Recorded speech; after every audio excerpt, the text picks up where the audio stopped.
Buenas tardes a todos. Yo soy Gwen Philbrook del diario New York Times.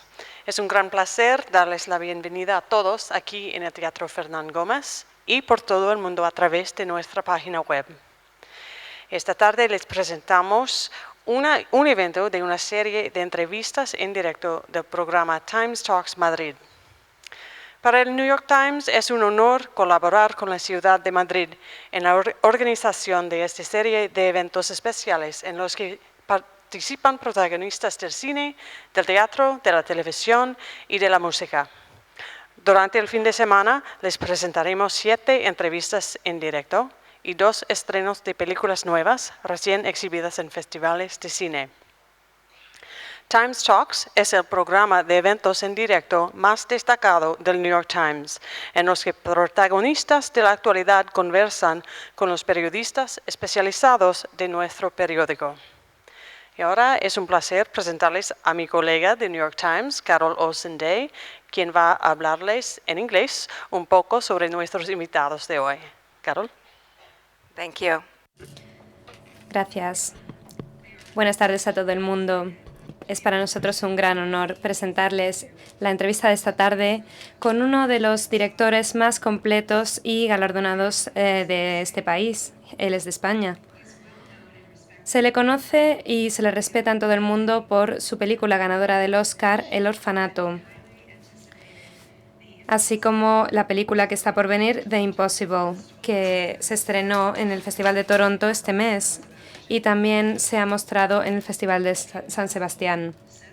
The Impossible está ambientada en el tsunami de Tailandia de 2004 con Ewan McGregor y Naomi Watts y nos cuenta la historia de una familia, de su increíble lucha por la supervivencia. Para entrevistarle tenemos a nuestro corresponsal en España y Portugal del New York Times, de la edición global, y del International Herald Tribune, que es la edición global. Hace tanto política como asuntos sociales, arte y cultura. En Avilés, en septiembre pasado, entrevistó a Isabel Coixet para Times Talks. Para nosotros es un honor tener a ambos aquí con nosotros hoy, así que denle una gran bienvenida a Rafael Minder y a nuestro invitado especial, Juan Antonio Bayona.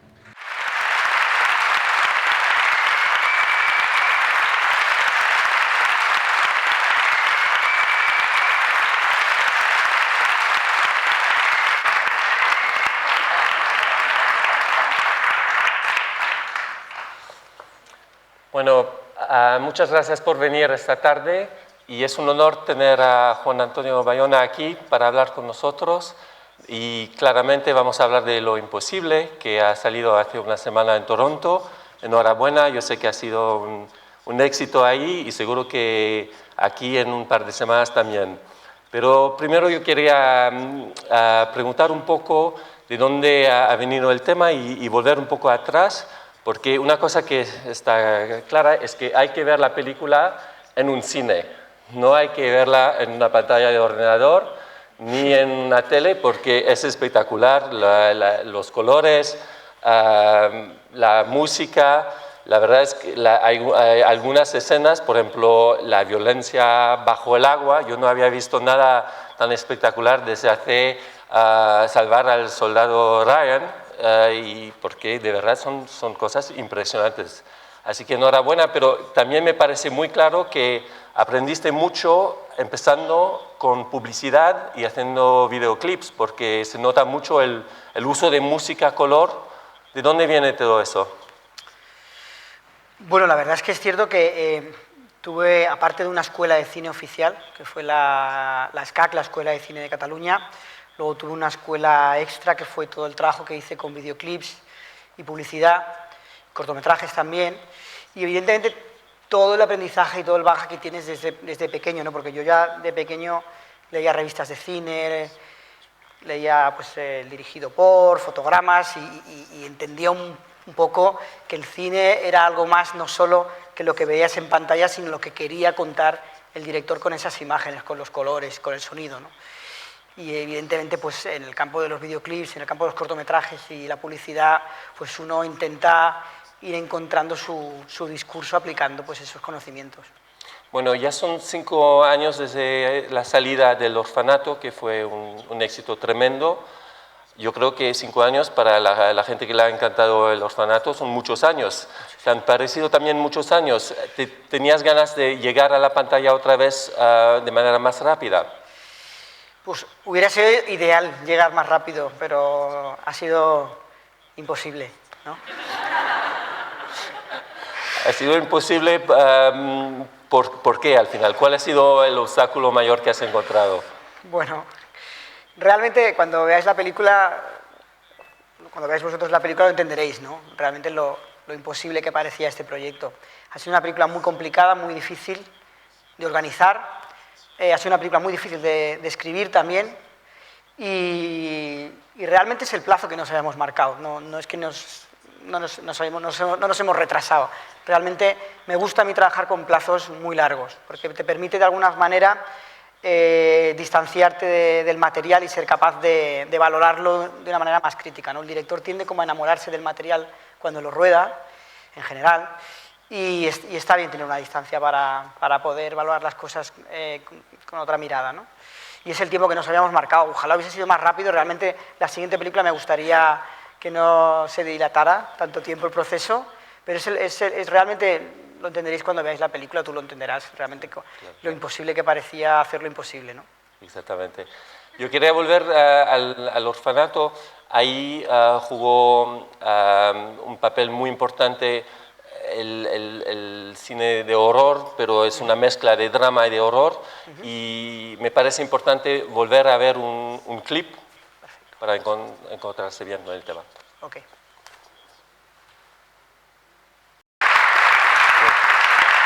Impresionante.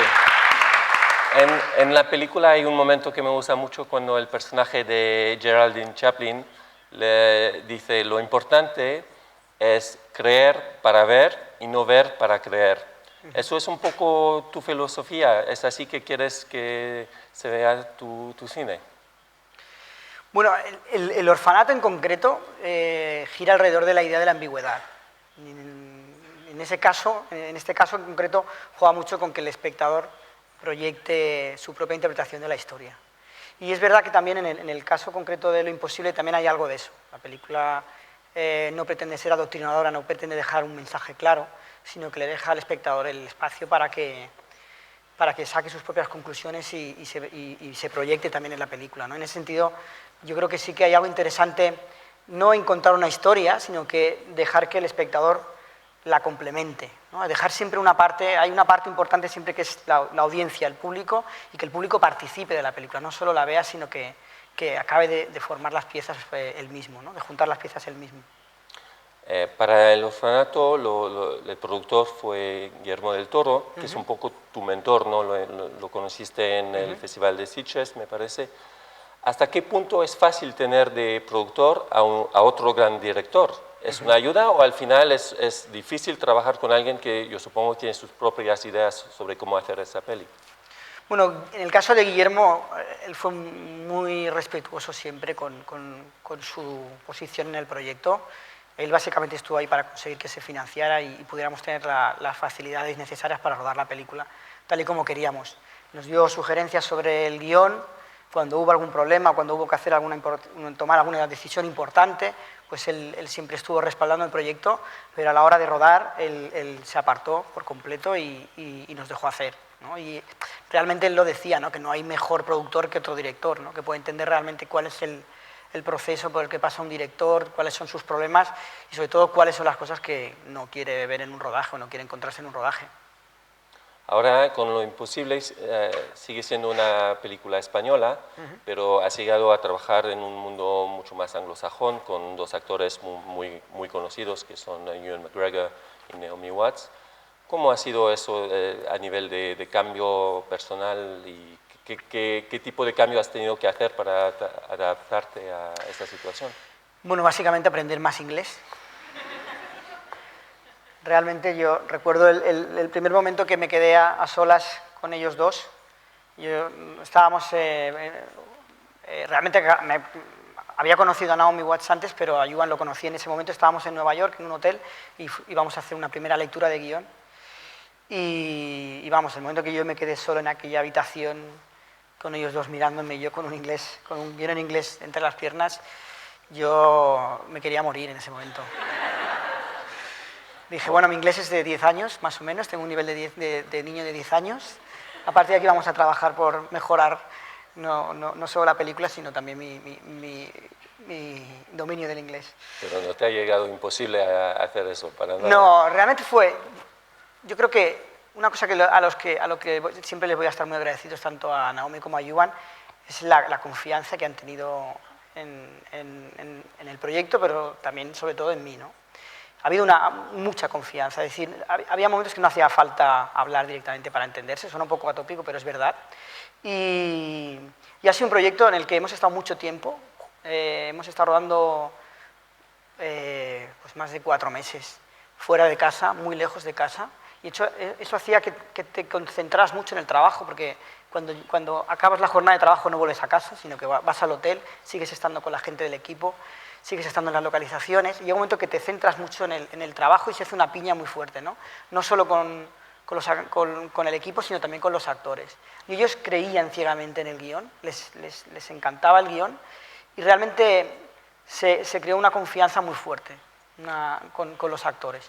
A nivel de equipo, ¿se puede decir que ya hay un equipo Bayona? Porque has trabajado otra vez con Sergio Sánchez de guionista, Óscar Fabra ha hecho la fotografía, la música otra vez utilizando Fernando Velázquez. Eso es, entonces, eso es importante para ti. En el futuro es una cosa que ya está casi hecha, que cualquier trabajo que vas a hacer lo vas a hacer con esas personas. Bueno, tú piensas que yo creo que fue pues en el 99 acabé de estudiar en la escuela de cine, pues ya en la escuela de cine muchas de estas personas eran compañeros de clase y desde entonces pues vas afinando el equipo, ¿no? Vas escogiendo a la gente con la que realmente te entiendes y sobre todo gente que sabe mucho más que tú de cosas concretas, es decir, el director de fotografía sabe mucho más de fotografía que yo, el decorador pues sabe mucho más que yo y te intentas rodear del mejor equipo posible para hacer una película, ¿no?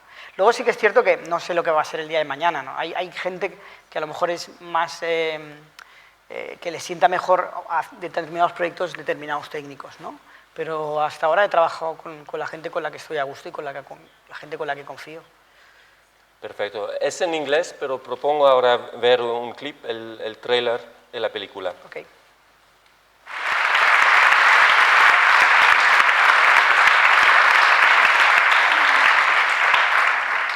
Pues sí, has trabajado mucho en el mundo del fantástico, has disfrutado mucho de eso y aquí vemos, empieza el tráiler, pero la película con A True Story. Entonces, ¿por qué hacer un cambio bastante radical y por qué fijarse en un asunto dramático, pero que yo creo que a nivel personal no te había impactado? Bueno, realmente, o sea, yo nunca planeé hacer una película sobre el tsunami. Realmente fue la historia de esta familia que Belén Atienza, la productora de la película, escuchó en un programa de radio en España. Realmente fue lo que me impactó, ¿no? Era la primera vez que esta familia contaba la historia, también es la última, porque ellos sobre todo lo que no querían era protagonismo. De alguna manera algo de culpa y mucho de sufrimiento arrastraban por el hecho de haber sobrevivido. Y esa es una de las primeras ideas que a mí me interesan mucho, ¿no? El hacer una película que la gente podría catalogar como de desastres, donde no hubiera una lectura superficial o una lectura de dos dimensiones, donde se trataba de si vivías o morías. Me gustaba mucho el hecho de contar una historia donde había tanto sufrimiento unido a la idea de la supervivencia, ¿no? Me pidieron una cosa a cambio que no olvidara nunca, que era que esta historia era la historia de esta familia, pero que era la historia de mucha gente que estaba allí y no todos tuvieron la misma suerte. Y sí que es cierto que la película cuenta el tsunami y evidentemente es un contexto muy dramático, con mucho sufrimiento, y eso no solo a mí, sino a todo el equipo nos dio una carga de responsabilidad extra, ¿no? A la hora de afrontar esta historia real, ¿no? Pero sí que es cierto que al final el tsunami está ahí para contar es el contexto para contar una historia mucho más universal, una historia que tiene que ver cuando la devastación llega a tu vida. Y en concreto, personalmente, sí que hay una idea a mí que me tocaba muchísimo, que era la relación entre esa madre y el hijo. De hecho, El orfanato es una historia entre una madre y un hijo, en un contexto muy intenso, que es una historia de terror. Y esta es una historia entre una madre y un hijo en un contexto muy intenso también. Lo de la intensidad es algo que yo creo que es quizá lo más español que vais a encontrar en Lo imposible. Yo le decía a Naomi Watts, que es una actriz que ha trabajado con Rodrigo García, ha trabajado con Alejandro González Iñárritu, y ella ya tiene un máster en directores latinos ya conmigo, y yo le decía, ¿te has dado cuenta que lo que realmente nos une es el nivel de intensidad, ¿no? con la que contamos las historias, ¿no? Y esta es una historia muy intensa, tenía que ser muy intensa. Al contrario, como contaba antes, que El orfanato es una historia sobre la ambigüedad, en esta película no había espacio a la mentira, ¿no? Una de las primeras cosas que te decían los supervivientes era, cuando la muerte está todo el rato al girar la esquina, no hay atajos, no hay mentiras, todo es directo, todo es ir al grano, ¿no? Y la película está contada así, es una cuestión de distancia, no hay distancia. Coloca al espectador en el medio del tsunami, en medio de la tragedia y muy encima de los personajes, y sobre todo que nosotros también como creadores, al haber estado tan de cerca, no solo porque rodamos en las mismas localizaciones donde pasó la historia, sino al estar los figurantes, muchos habían sufrido el tsunami, evidentemente nos entrevistamos con muchísimas personas que habían sido afectadas directamente o indirectamente por el tsunami. Esa cercanía, evidentemente, te acaba impregnando, ¿no? Y ese es el deseo, como director, a la hora de que el espectador vea la película, que realmente esté allí dentro, ¿no? Y viva esa experiencia y que la sienta. Es mucho más emocional que intelectual. Para empezar, porque esta gente no tenía tiempo para pensar. Pasó todo tan rápido, en la película realmente el tsunami pasa en 2 días, que estas personas no tienen tiempo de pensar, con lo que todo tenía que ser orgánico, sensorial, emocional. No había tiempo para realmente reflexionar sobre lo que estaba pasando. Al final de la película sale la foto de la familia española y yo quería saber si te habías planteado, como es una historia real, utilizar actores, a lo mejor utilizar a Belén Rueda o actores españoles para contar la historia de una familia española. La verdad es que eso hubiera sido lo perfecto, pero realmente, o sea, a la hora de levantar un proyecto no es tan fácil encontrar 40 millones de dólares con un casting de actores españoles. Es una pena, me hubiera encantado, pero no podía ser. También es cierto que esta es una historia que cuando Sergio G. Sánchez, el guionista, la escribió en español. El guión lo escribió en español y el 80% de los diálogos eran en inglés. Y un concepto que yo quise evitar desde el principio es el de las nacionalidades. De hecho, en la película nunca se dice la nacionalidad de la familia, con lo que no todas podrían ser españoles, ¿no? Es decir, Liam Neeson interpretó a un oficial nazi en la lista de Schindler, ¿no? Sí. Pero nunca quisimos tratar el tema de las nacionalidades, precisamente porque el tsunami se llevó todo eso por delante. Entonces no me pareció relevante. Y yo sé, por ejemplo, que has tenido dificultades ahora llegar con esta película a Japón, que claramente es un país donde el tema del tsunami es mucho más reciente y doloroso. Eso, ¿cómo lo entiendes al final, la capacidad que tiene un país de superar una tragedia? Yo hablaba con gente que está muy relacionada con la cultura japonesa, gente que ha estado viendo allí, y me comentaban que quizá no es tanto el hecho de no haberlo superado, como que el hecho de que ellos están convencidos de que va a volver a pasar. Entonces es algo, realmente es un tema delicado, ¿no? El tema del tsunami. Realmente es el único país del mundo que todavía no ha comprado la película.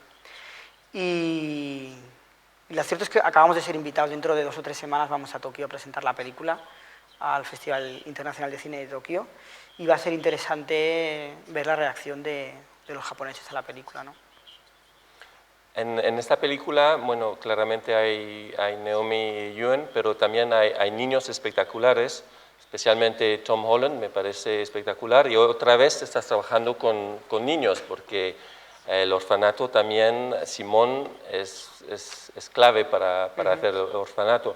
¿Cómo es este trabajo de estar con niños, pero después de también tener que trabajar con celebridades como Yuen y Naomi? ¿Es fácil hacer las dos cosas? Hombre, a primera vista relaja mucho más como director tener a un niño que tener a 2 estrellas de Hollywood delante, eso te lo puedo asegurar. Luego ya los conoces y ya empiezas a trabajar y todo va mejor, pero al principio estás un poco asustado. Yo con los niños siempre me he llevado muy bien, en parte porque yo también soy un poco niño, y el otro día se lo comentaba a alguien en una entrevista, le decía que realmente nosotros éramos la primera generación sobreprotegida de este país, ¿no? Yo soy del 75, es justo el año en el que muere Franco, y afortunadamente nosotros creemos en un ambiente que no se parece nada a los 40 años de miseria que vivió este país. Y eso hizo que nuestros padres pues, nos cuidasen mucho, y de hecho hasta el punto de que estamos sobreprotegidos, ¿no? Y hay algo doloroso en la idea de madurar, ¿no? Y el orfanato hablaba un poco de eso, en este personaje de esta madre que en el fondo no acaba de aceptar las responsabilidades y acaba jugando a papás y mamás con los niños con los que creció. Y hay algo también en esta película de eso, sobre todo porque es en la situación extrema del tsunami estos personajes, yo siempre decía, ¿no? Que es una historia donde los personajes de los niños se tienen que comportar como padres y los padres están desesperados como niños, ¿no? Y también hay algo de chocar contra la realidad de esta familia de Occidente que llega al paraíso a pasar sus vacaciones y la realidad les da una bofetada y después los devuelve a su casa así, sin ningún tipo de explicación, ¿no? Y es ese shock, ¿no? con la realidad, ¿no? Con una visión mucho más madura de la vida, ¿no? lo que me interesa, ¿no? En el fondo son personajes que yo creo que al final, tanto en el orfanato como en Lo Imposible, están haciendo frente a la idea de la muerte, ¿no? Y cómo la certeza de la muerte, yo siempre decía, cómo la certeza de la muerte revela la incertidumbre de vivir, ¿no? En el orfanato hay un tema, tocas un tema interesante que es el tema conceptual alemán del Doppelgänger, que es un alter ego, y tú tienes también un hermano gemelo. Entonces yo quería saber si ahí tenías un toque personal, es decir, si tú también tienes esta situación de vivir unido a alguien que tiene su propia vida. La verdad es que fue coincidencia que hubiera el tema del doble en el orfanato y la verdad es que el hecho de tener un hermano gemelo, aparte de provocar situaciones divertidas, tampoco me ha creado situaciones muy extrañas. Pero sí que es cierto y es verdad que desde el momento que afrontas un proyecto intentas que te afecte personalmente, ¿no? Y el hecho, directamente yo, por ejemplo, en el caso concreto de Lo Imposible, yo no tengo la sensación de haber escogido el proyecto, porque la sensación, el impacto cuando conocí la historia fue tan fuerte que tenía casi la necesidad de rodar la película, y era casi como si el proyecto me hubiera escogido a mí, ¿no? Y ya está. Bueno, pues propongo ver otro clip de Lo Imposible. Perfecto.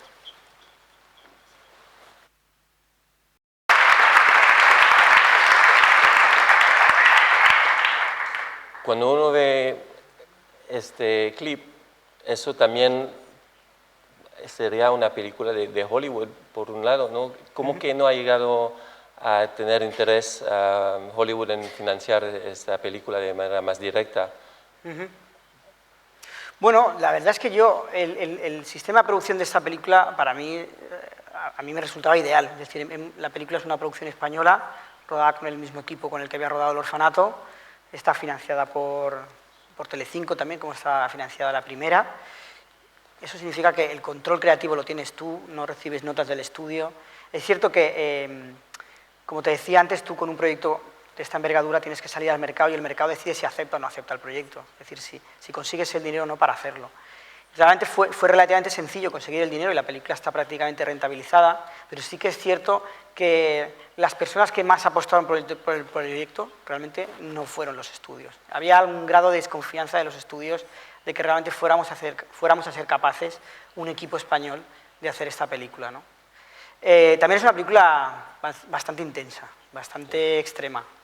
Es decir, no tenía que ser así. Yo hablando con supervivientes les preguntaba, ¿no? que tenéis algún problema si enseñamos las heridas, realmente si vemos cadáveres en la película, y ellos nos decían, tiene que ser así, porque básicamente el tsunami es realmente lo que fue muerte y devastación, no hubo nada más, ¿no? Y en ese sentido pues teníamos la autoridad, ¿no? Pero sí que es cierto que eso provocaba que el guión pues estuvieran un poco un poco nerviosos, ¿no?, cuando lo leían los estudios de Hollywood, ¿no? Pero es cierto, en el caso concreto que habéis visto, la secuencia esta, que es una secuencia muy interesante, yo creo que es uno de esos días de rodaje que yo no voy a olvidar nunca. Es una secuencia en la que el personaje de Ewan McGregor cuenta por primera vez la posibilidad de que su mujer y su hijo no estén. Y es un personaje que está en shock, es decir, desde que aparece después del tsunami, desde que aparece, es un personaje que no piensa, no había tiempo para pensar. Y el momento en el que este personaje, porque está hablando por teléfono con casa, le preguntan dónde están María y Lucas, el momento en que tiene que pensar se derrumba, ¿no? Y la emoción funciona en la película así, de esa manera, no hay lágrimas, es decir, cuando un personaje llora se derrumba, ¿no? Y en ese sentido la experiencia sensorial o emocional que yo quería que fuese la película es extrema, realmente es así, ¿no? Y en el caso concreto de esta secuencia, que es una secuencia para Ewan, una secuencia muy complicada porque estaba exponiéndose de una manera muy gráfica, muy a bocajarro, como yo decía, lo que hicimos fue rodearle de supervivientes reales, supervivientes y voluntarios, y cada uno de ellos contó su historia antes de que la contara Ewan. Y eso fue creando un ambiente en el rodaje que realmente posibilitó que, bueno, pues que Ewan estuviese más cómodo y sobre todo que estuviese muy en el sentir de la secuencia, ¿no? En general, yo sé, por ejemplo, que te ofrecieron hacer un remake del Orfanato y rechazaste esta idea. ¿Cómo ves eso que todavía Hollywood, aunque estamos en un mundo bastante global, le cuesta bastante a Hollywood aceptar películas extranjeras? Bueno, hemos tenido un par de ejemplos ahora con The Artist y lo de Piaf, de Marion Cotillard, pero aparte de eso todavía hay esa cultura de coger lo que se hace fuera y hacerlo de nuevo. ¿Te molesta eso o tú crees que...? Me refiero, o sea, también aquí hay reticencia a ver películas en versión original subtitulada, es decir, aquí hay como una serie de costumbres y es muy difícil luchar contra ellas, ¿no? A mí me preocupa mucho más, no tanto el hecho de que Hollywood no quiera ver películas extranjeras, sino que Hollywood quiera hacer el remake de películas extranjeras, pero no quiera ver la película original. Y el hecho de que el 90% de la producción de estudio que se hace en este momento o sea remake o sea película de superhéroes. Es decir, a mí me parece que está muy bien que se hagan películas de superhéroes, está muy bien en un momento dado que se haga un remake o no, pero estamos perdiendo un poco el tipo de películas que se hacían en los 70 y los 80, que realmente era mucho más arriesgado, mucho más interesante. Esta película de verdad es una publicidad tremenda para el cine español, porque se ha rodeado en la Ciudad de la Luz, al lado de Alicante. Yo tuve la oportunidad de visitar la Ciudad de la Luz y es un sitio espectacular, con una piscina donde se puede hacer un tsunami. Pero al mismo tiempo sabemos, o se ha hablado mucho del tema, que está ahora técnicamente en quiebra la Ciudad de la Luz, que se ha perdido más de 200 millones de euros. Entonces, ¿cómo ves este tema? Ahora estamos hablando mucho en España del gasto público. ¿Cómo lo ves? Que al final se ha gestionado muy mal el gasto público en cultura. Bueno, por un lado está el tema económico, ¿no? Si hablamos de Ciudad de la Luz, y por otro lado están lo que son las propias instalaciones. Yo hablaba antes de que nosotros somos la primera generación de niños sobreprotegidos, ¿no? Que no crecemos en la miseria de un régimen dictatorial como el de Franco. Y yo creo que hay algo que deberíamos empezar ya a quitarnos un poco de encima, que es esta especie de complejo de pobre, ¿no? Herencia de estos 40 años de miseria. Y si uno visita los estudios de la Luz, más allá de la gestión que se haya realizado de ellos, realmente son los mejores estudios de cine que yo he visitado. Yo he estado estuve en unos estudios en Albuquerque donde se estaba rodando Los Vengadores, estuve también hace poco en los estudios de Pinewood en Toronto, donde Guillermo del Toro está rodando Pacific Rim. He estado en los estudios de Los Ángeles y no hay estudio que tenga las instalaciones y las comodidades que ofrece Ciudad de la Luz en Alicante. Y lo tenemos aquí y lo tenemos vacío y sin utilizar. Entonces yo creo que tenemos que ser conscientes, y yo creo que una de las cosas que me enorgullecen de haber hecho lo imposible es mostrarle al mundo que tenemos unos técnicos que están a la altura, o si no incluso mejor, que los técnicos de fuera, y tenemos unas instalaciones que están a la altura de las de fuera o incluso mejores. Has hecho ahora dos películas muy importantes, pero sigues haciendo otras cosas. Has hecho hace poco un videoclip para el grupo King, también con un tema un poco de horror y eso. ¿Por qué sigues haciendo este tipo de trabajo? ¿Por divertirte o por aprender nuevas técnicas? Bueno, sí que es verdad que para mí el videoclip tiene una parte lúdica, ¿no? Y mucho más relajada que no el hecho de hacer una película, ¿no? Y a veces eso incluso pues, provoca que de esa diversión haga cosas que de otra manera no haría, ¿no? Y me gusta, es una manera de mantenerse en forma, ¿no? En el caso concreto de King, que lo realizamos Sergio Sánchez, el guionista de Lo Imposible y del Orfanato, y yo lo realizamos juntos porque nos encanta el grupo. Nos conocimos hace 2 años en Londres y estábamos encantados todos de conocernos y hacer un videoclip juntos, ¿no? Y fue una experiencia muy divertida. Es que es algo muy lúdico hacer un videoclip. El hecho de empezar al revés, empezar por la banda sonora y adaptarte a ello. A mí me encanta la música, además, y además es un lenguaje, el del videoclip, en cierta manera puramente cinematográfico, porque es casi como hacer cine mudo, no utilizas las palabras, ¿no? Y es algo que disfruto mucho y cada vez lo hago menos. También la situación de la industria discográfica no permite dedicarse a ello, pero la verdad es que lo disfruto mucho cuando lo hago. Y la banda sonora, yo creo, sigue siendo un tema muy importante en Lo Imposible. En Orfanato también me parece muy buena y muy original, porque es una película de horror, pero no llega a la banda sonora con la típica banda sonora de película de horror, ¿no? Estás trabajando mucho con hacer contrastes, momentos de tensión, con una música más tranquila o con un cielo azul. Eso es un poco el toque Bayona que le das a tus películas. Y en el caso concreto de Lo Imposible hay una idea muy bonita. Recuerdo haberme entrevistado con el más pequeño de la familia, que durante los días del tsunami tenía 5 años, y se me acercó y me dijo, la primera cosa que me dijo, él tenía 8 o 9 años cuando hablamos por primera vez, y me dijo, yo sé que esta experiencia me ha cambiado, yo ya no soy la misma persona, no tengo ni idea en qué me ha cambiado, decía, ¿no? Y entonces eso me hizo pensar que la música funciona en una banda sonora igual. Tú tienes un leitmotiv musical que se repite y es siempre el mismo, pero varía el tono en función del momento dramático. Y pensé que había cosas en esta película que solo las podría contar con la música. De hecho, hay una secuencia en la que el personaje de Naomi Watts es arrastrado por el barro, está muy malherida por un tailandés, un señor mayor tailandés que la recogió. Y tenía páginas y páginas escritas de lo que significaba ese momento para las personas reales que lo vivieron. Y yo pensaba, no sé cómo voy a contar esto, porque realmente, además, lo que hay prácticamente es una mujer gritando, ¿no?, de dolor. No sabía muy bien cómo contarlo. Y lo contamos con la música. Hay un diálogo ahí que al final lo explica la música. Y te contaba antes que la emoción era una parte muy importante de esta película, porque básicamente no hubo tiempo para otra cosa. Y la emoción es muy extrema también, es decir, es una película que pasa, no solo la música, sino el sonido, pasa de 0 a 100, es decir, pasamos de prácticamente unas notas desnudas de arpa a una explosión de la orquesta, porque era así como se vivía la emoción en esos días. Una crítica que he leído sobre Lo Imposible es que estamos otra vez contando la historia de una familia occidental en un desastre que tocó mucho más a gente, no solamente no en Tailandia, pero más bien en Indonesia. Y sí que salen personajes tailandeses, pero no llegan a tener el mismo protagonismo. ¿Cómo lo ves? ¿Es así y no se puede hacer de otra manera? ¿O? Bueno, yo creo que, como decía antes, realmente lo que me impactó mucho fue la historia de esta familia, ¿no? Si hubiese querido hacer una historia sobre el tsunami, seguramente la habría ambientado en Indonesia, donde murieron 200.000 personas, ¿no? En Tailandia murieron 5.000 oficialmente, y de esos 5.000 el 50% eran turistas.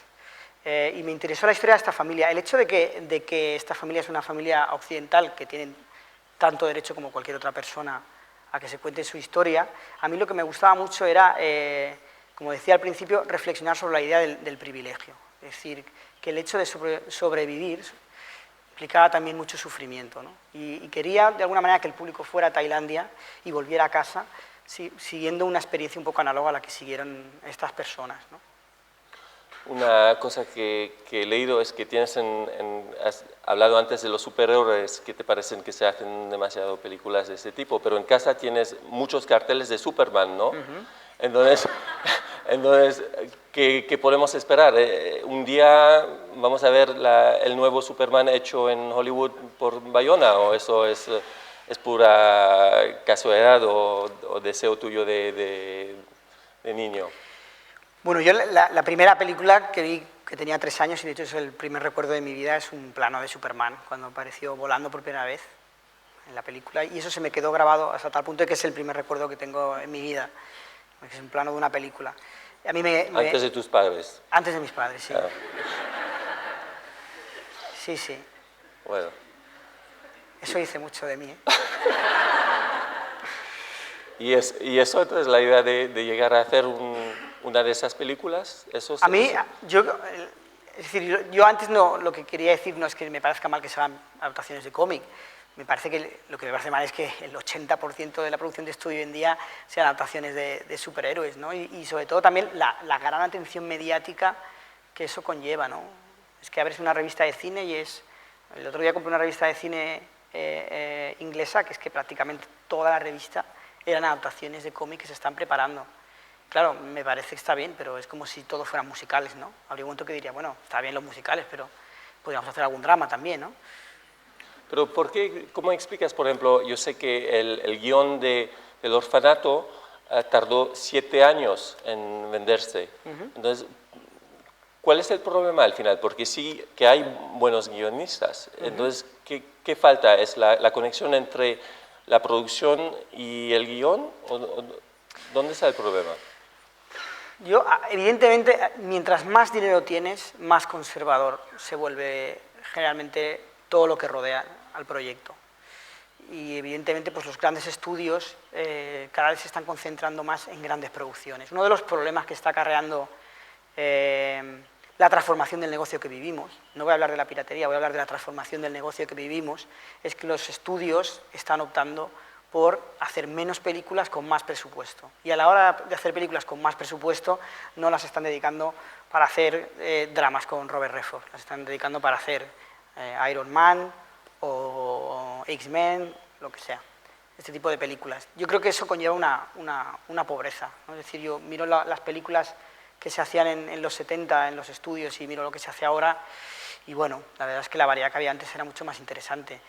Cada vez se produce con más dinero, el dinero conlleva una manera de trabajar más conservadora y se trabaja casi como con publicidad, es decir, solo haciendo cosas que han demostrado antes que daban dinero, ¿no? Entonces es un sistema muy conservador, donde no hay mucho sitio para arriesgar, ¿no? Bueno, ahora espero que se van a arriesgar algunas personas aquí a hacer preguntas, porque también eso es la idea. Entonces, por favor, quiero abrir un poco el debate y por favor utilizar el micrófono, porque tenemos intérpretes y hay que aprovechar también esta oportunidad. Gracias. Un poco de luz a lo mejor.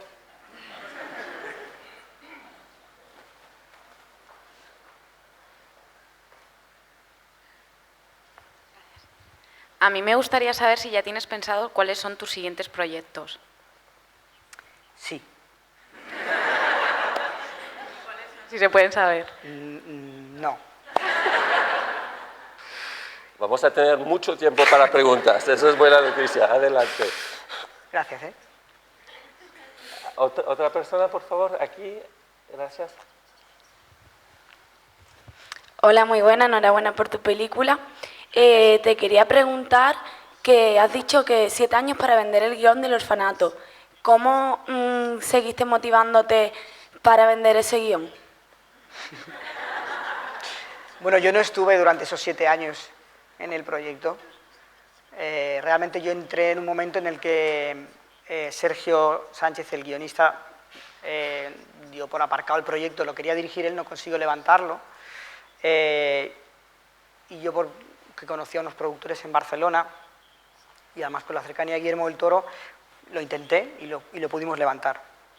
Es un guión que había pasado, la típica historia que te cuentan por todas las oficinas, en algunos sitios ni se lo habían leído, y la verdad es que gracias a que hubo unos productores y sobre todo que entró a Guillermo del Toro, que en ese momento pues venía de estar preparando El laberinto del fauno con Telecinco, pues conseguimos que entrara Telecinco en el proyecto y levantar la película. Otra, justo detrás. Gracias. Hola. Bueno, enhorabuena también por la película, que estoy también ansioso por verla. Y bueno, habéis hablado de la Ciudad de la Luz, yo estudié en la Ciudad de la Luz, he salido ahora de allí prácticamente. Y bueno, quería preguntarte qué tienes que decirnos, ¿no?, a los cortometrajistas españoles para que quieren dar el salto al largometraje, ¿no? Porque creo que hay bastantes que estamos en ello, que estamos luchando por ello y vemos que no se nos dan tantas oportunidades, o no sé, ¿qué tienes que recomendarnos para seguir adelante? Bueno, yo siempre, porque yo había sido profesor también en la Escuela de Cine donde estudié, y yo siempre decía que realmente a los alumnos no hay que darles consejos, y que los consejos los alumnos se los tienen que pasar un poquito por ahí, ¿no? Es decir, pasar un poquito de todo, sobre todo hay que creérselo. Y cuando digo creérselo, me refiero, no es una actitud, o sea, es que es así. Es decir, es que no tienes que dudar que vas a hacer una película. No, si lo vas a dudar, no lo hagas. Porque es que ahora mismo, y más en este momento tan difícil que estamos viviendo, no puedes divagar, no puedes pensar, igual no lo hago. Es decir, es que tienes que creértelo. Y a partir de ahí, si alguien se presenta delante tuyo y te dice que no te pone dinero, es su problema.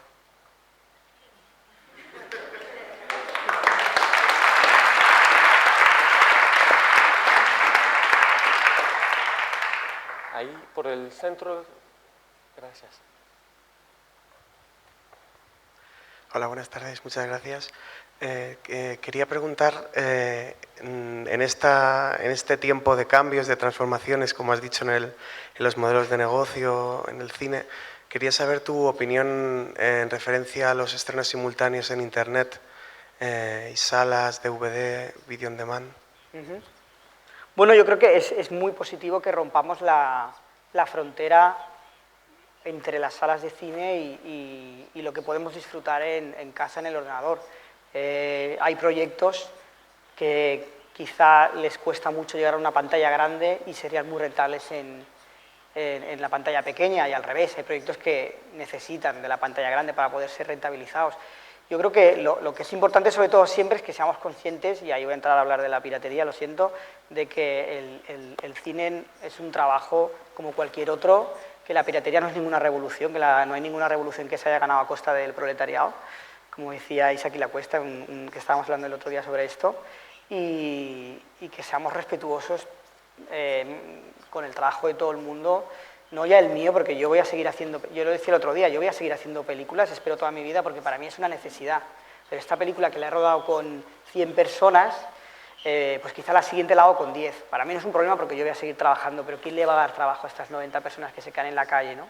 Y es muy fácil cerrar una empresa, pero lo difícil es abrirla. Nosotros tenemos una empresa abierta que nos ha costado mucho y ahora tenemos que intentar que no se cierre, ¿no? Y eso es responsabilidad no solo de los que hacemos cine, que tenemos que ofreceros algo que os interese, sino que vosotros realmente entendáis la complicación que conlleva llevar un proyecto adelante y forméis parte del juego, ¿no?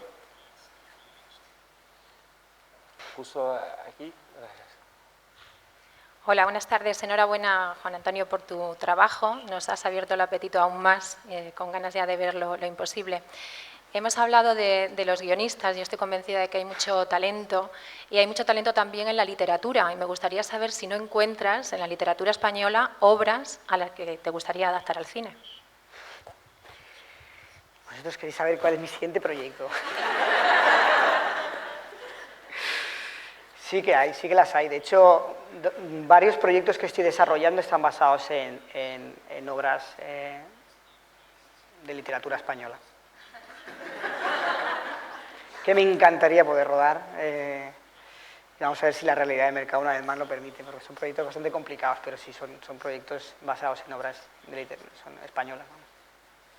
Aquí por el centro, un poco más adelante. Sí, dos adelante. Gracias. Hola, ¿qué tal? Dos preguntas que tienen que ver con el dinero. ¿De qué vives si no haces una película solo cada 5 años? O tienes un muy buen caché. Y realmente algunos detalles más sobre la financiación, porque 40 millones de euros solo financiación española me impresiona bastante. Buah, ¿de qué vivo? Pues eso se lo empieza a preguntar mi madre también. Ya se empieza a poner nerviosa, dice, pero hijo, esto ya sale a cuenta. Y yo, bueno, déjame que por ahora pago el alquiler, vamos a ver el año que viene.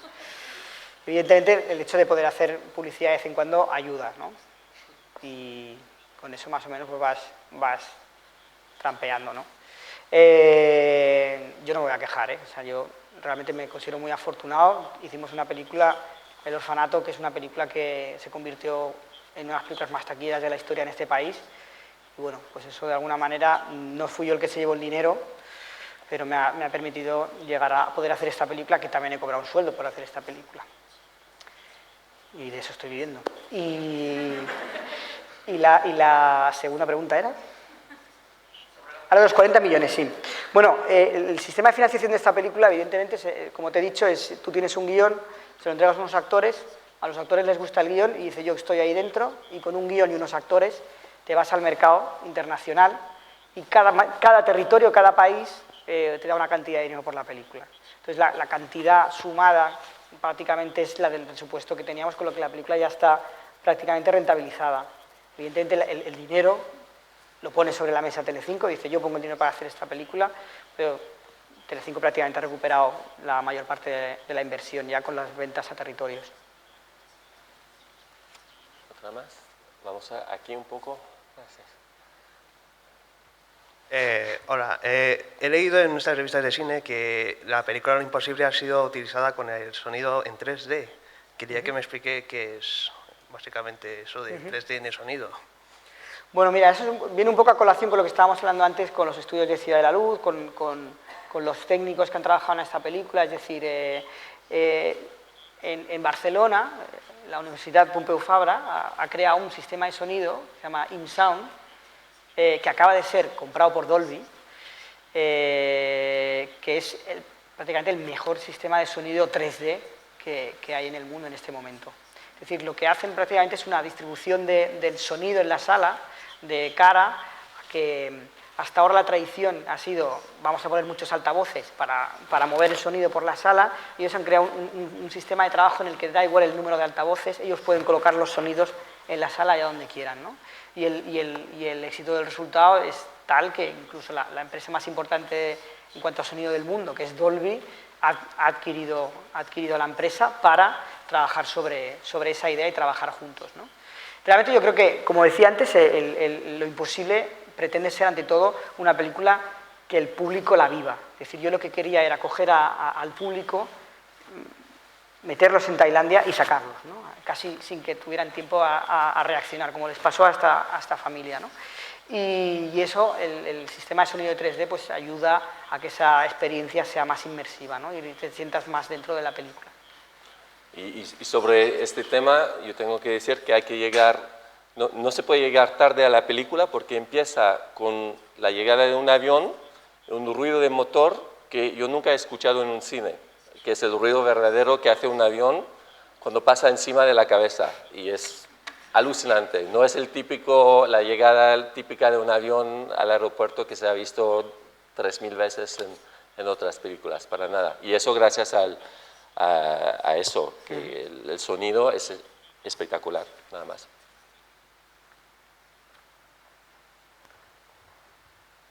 Gracias. Bueno, he escuchado que has tirado de actores hollywoodienses para poder conseguir la financiación, ¿no?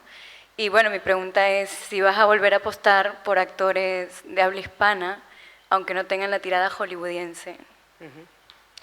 Evidentemente, o sea, cuando se estaba hablando antes de que tengo varios proyectos de desarrollo basados en obras literarias españolas, son obras en un contexto muy español, donde seguramente no caben los nombres de Naomi Watts y Ewan McGregor. Entonces, a mí realmente, yo creo que cada proyecto evidentemente tiene que tener una realidad de mercado, ¿no? Como este lo tenía muy concreto, pero aparte tiene que tener una lógica, ¿no? Y me encantaría, evidentemente, y estoy preparando películas en español con actores españoles. Yo, al igual que hablaba de los técnicos, puedo hablar y explayarme, evidentemente, y eso sois conscientes todos, en el altísimo nivel que tenemos de actores en este país, no ya de actores consagrados, sino de actores jóvenes que hay, en ese momento hay, pues puedo decir, 10, 15 nombres de actores jovencísimos, algunos que no son ni mayores de edad, con un talento abrumador, ¿no? Y eso es algo que es muy importante porque es lo que demuestra que hay un futuro en esta industria y tenemos que ser capaces de seguir generando contenidos para que esta gente pueda demostrar el talento que tienen. Tenemos tiempo para como 2 preguntas más, entonces aquí en el centro, en amarillo, y después vamos allá abajo, por favor. Gracias. Buenas tardes. Aquí. Hola, aquí. Ah, y está hablando Dios. Sí. Me lo dice muy a menudo. Me gustaría saber qué opinión te merecen las distribuidoras. ¿Las? Distribuidoras. En general. Como director, sí. Bueno, pues las hay mejores y peores, ¿no? Yo tengo la suerte de haber trabajado, yo te voy a hablar de mi experiencia, la suerte de haber trabajado en El Orfanato y en Lo Imposible con Warner Bros., que es una distribuidora americana, pero que afortunadamente entiende muy bien el producto nacional y tuvieron mucho cariño con El Orfanato y lo están teniendo con Lo Imposible. Pero es una pregunta un poco abstracta la tuya, estoy intentando encontrar un enfoque, no sé por dónde dirigirlo, ¿eh? ¿Tienes alguna manía especial tú con las distribuidoras? Intentamos de nuevo, perdón, si le puedes pasar otra vez el micrófono, gracias. No, porque quería saber si os estrangulan, porque a veces lo hacen con las exhibidoras y con algunos directores también, por eso quería saber cómo te han tratado a ti y qué opinión te merecen. Pues yo, sinceramente, deberías hablar más con los productores de la película, que son los que más trato tienen con la distribuidora. Yo, ya te digo, no tengo ningún tipo de queja porque realmente tuvimos muy buena experiencia con El Orfanato y la estamos haciendo con Lo Imposible. Me alegro mucho. Bueno, ahora, vamos, yo no me siento estrangulado ahora mismo. Buenas tardes. Mi pregunta es, has comentado que en el rodaje tenías figurantes que habían vivido, supervivientes de la catástrofe. ¿Cómo llegas a la idea de llevarlos ahí y en qué momento les dices que van a volver a vivir lo que ya han vivido? ¿Cómo se lo planteas? Bueno, yo el primer contacto que tuve con el tsunami, pues como la mayoría de vosotros fue a través de las noticias y en el momento que fui consciente de que iba a hacer una película sobre el tsunami, lo primero que quise fue entrevistarme con las personas reales y después con el máximo de gente posible afectado por la tragedia, de manera directa e indirecta. Es decir, que recuerda que lo hablábamos con la productora, que era muy importante pues, que nos reuniéramos con gente que hubiese perdido gente, con voluntarios, es decir, con todo tipo de gente, porque como te digo, esta película cuenta la historia de esta familia, pero esta familia cuenta la historia de todo lo que había allí. Toda esa gente, ¿no?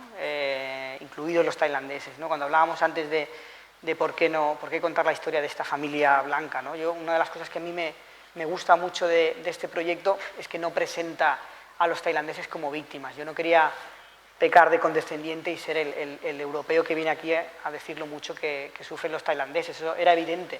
Y había una idea que se repetía mucho en las conversaciones con todo el mundo, incluso aquella gente que había tenido el peor resultado, gente que había perdido a gente querida, que era el enorme agradecimiento que sentían todos por los tailandeses, ¿no? Y realmente cuando veas la película verás que ese es el retrato que a mí más me interesaba, ¿no? Mostrar al tailandés, que era el que más había perdido, porque era el que se tenía que quedar allí al final, cómo se entregó a todas las personas que estaban allí, ¿no?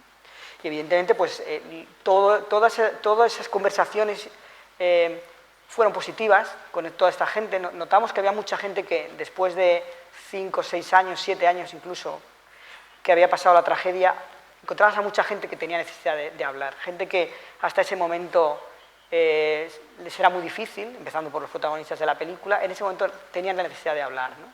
O en el caso concreto, por ejemplo, del hospital, hay una parte de la película centrada en un hospital, y hablando con ellos estaban muy contentos de que se hiciera la película porque era la manera de mostrarle al mundo cómo se habían comportado y de qué manera habían actuado durante aquellos días, ¿no? Con lo que siempre realmente el contacto que tuvimos con ellos fue para, por un lado, sensibilizarnos de que las emociones que estábamos contando eran reales, es decir, que fuéramos cuidadosos todo el rato con eso, pero aparte nos encontramos con la idea de que mucha gente encontrará que era el momento que necesitaba hablar sobre ello.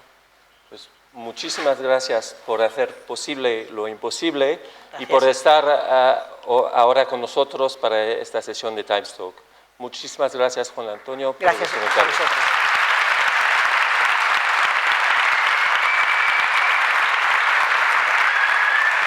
Gracias.